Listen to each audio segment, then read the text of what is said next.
اگر میں چاہوں اگر میں چاہوں تو جسموں کی اس منڈی میں ضمیر بیچ کے دولت سمیٹ سکتا ہوں۔ السلام علیکم۔ میں امید کرتی ہوں آپ لوگ دنیا کے کسی بھی خطے میں اس چینل کو دیکھ رہے ہوں، انشاءاللہ خیریت سے ہوں گے۔ دوستوں، آپ لوگوں کی آراء کا بہت شکریہ۔ میں آج آپ لوگوں کو چند اشعار سناؤں گی، اور یہ اشعار ہیں سید حفیظ مخفی کے۔ تھوڑی سی بات اس سے پہلے، یہ اشعار سنانے سے پہلے آپ سے یہ کرنا چاہتی ہوں کہ ہم لوگ جس معاشرے کی پیداوار ہیں، جہاں پلے ہیں بڑھے ہیں، وہاں ہم نے رشوت دینے، رشوت لینے، سفارش، کرپشن، ناجائز ذرائع آمدنی، ان کا تذکرہ تو بہت مرتبہ سنا ہے، اور یہ سب ہوتے ہوئے بھی اپنے ارد گرد دیکھا ہے۔ لیکن جو لوگ اس طرح ناجائز ذرائع سے کماتے ہیں، ان کو ہمارے معاشرے میں، ہمارے سماج میں ناپسندیدگی کی نظر سے نہیں دیکھا جاتا، ان کو مسترد نہیں کیا جاتا۔ جیسے کہ انگلش میں ایک لفظ ہے کہ ایسے لوگوں کو ڈس اپروو نہیں کیا جاتا، مگر پھر بھی کیونکہ اس شخص کے پاس یا کوئی خاتون ہے، ان کے پاس پیسہ بہت ہے، تو ان کی عزت اسی طرح سے کی جاتی ہے، ان کو ناپسندیدگی کی نظر سے نہیں دیکھا جاتا۔ مثال کے طور پر اب یہی دیکھ لیجئے کہ بار بار وہی پارٹیاں حکومت میں آتی ہیں جو اپنی کرپشن کے لیے مشہور ہیں۔ اور سچ تو یہ بھی ہے کہ دانشور طبقے نے اس پر کچھ زیادہ لکھا بھی نہیں تاکہ اپنے عوام کو باشعور کر سکتے۔ معاشرے میں ہونے والے ظلم و ستم، جبر اور عدم مساوات کی نشاندہی تو ضرور کرتے ہیں، مگر اس کی وجہ کیا ہے، اس پر بات کرنے سے گریز کرتے ہیں۔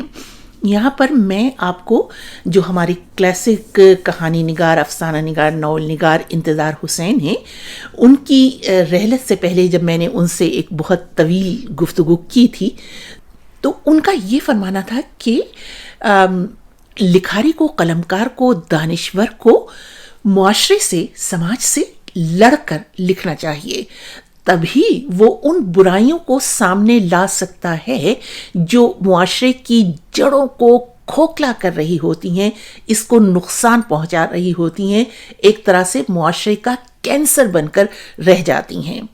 تو انتظار حسین صاحب کا یہ کہنا تھا کہ لیکن آج کا جو لکھاری ہے، آج کا جو دانشور ہے، وہ معاشرے سے، سماج سے، سرکار سے سمجھوتا کر کے لکھ رہا ہے، کیونکہ اسے انعام چاہیے، کیونکہ اسے نام چاہیے۔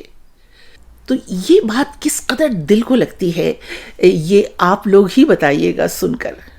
اور یہ بات انتظار حسین نے لگ بھگ کوئی 15-18 برس پہلے کہی تھی، اور وہ سارے حالات آپ خود اپنی آنکھوں سے دیکھ رہے ہیں۔ جبکہ کہنے کو یہ ایک اسلامی معاشرہ ہے، اور ہمارا مذہب بھی ایسی کمائی، یعنی ناجائز کرپشن کی کمائی کو حرام قرار دیتا ہے۔ یہ بے ضمیری کتنی بڑی لعنت ہے۔ دانشور شاعر سید حفیظ مخفی نے بہت ہی خوبصورت الفاظ میں ان کو پرو کر پیش کیا ہے، اور یہ الفاظ دل کو چھوتے ہیں، ان کی داد بنتی ہے۔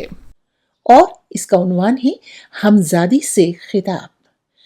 میں مانتا ہوں کہ خواہش کا پھول کھل نہ سکا، تمہارے تن کو لباس حریر مل نہ سکا۔ ربع صدی جو انہی حسرتوں میں بیت چلی، تمہارے واسطے مخمل کا سوٹ سل نہ سکا۔ بساط زر پہ میرے دوست مجھ سے جیت گئے، مجھے یوں ہارتے مانا زمانے بیت گئے۔ اگر میں چاہوں تو جسموں کی اس منڈی میں ضمیر بیچ کے دولت سمیٹ سکتا ہوں۔ اگر میں چاہوں تو ایک جنبش قلم کے عوض طلا و زر کے سمندر لپیٹ سکتا ہوں۔ طلا و زر کے سمندر لپیٹ سکتا ہوں۔ مگر یہ یاد رکھو اے میری ہمزادی، مگر یہ یاد رکھو اے میری ہمزادی، میرے ضمیر کی جب روح کر گئی پرواز، میرے ضمیر کی جب روح کر گئی پرواز، تم ایک لاش کو بن ٹھن کے کیا دکھاؤ گی؟ تم ایک لاش کو بن ٹھن کے کیا دکھاؤ گی؟ خود اپنے دل میں محبت کہاں سے لاؤ گی؟ یہ حق فروش جو گر جائے اپنی نظروں میں، تم اپنی پلکوں پہ کیسے اسے بٹھاؤ گی؟ تم اپنی پلکوں پہ کیسے اسے بٹھاؤ گی؟ اس نظم پر مجھے مرثیہ نگار قیصر باروی کے مرثیے کے ایک بند کے 2 مصرے یاد آ رہے ہیں۔ مردہ ہے خواہشات میں ڈوبا ہوا ضمیر، مردہ ہے خواہشات میں ڈوبا ہوا ضمیر، پیمانہ یزید ہے بیچا ہوا ضمیر۔ بلا شبہ قلم سماجی برائیوں کے خلاف لڑنے کے لیے ایک بہترین ہتھیار ہے۔ آپ لوگوں کی کیا رائے ہے؟ ضرور لکھیے گا۔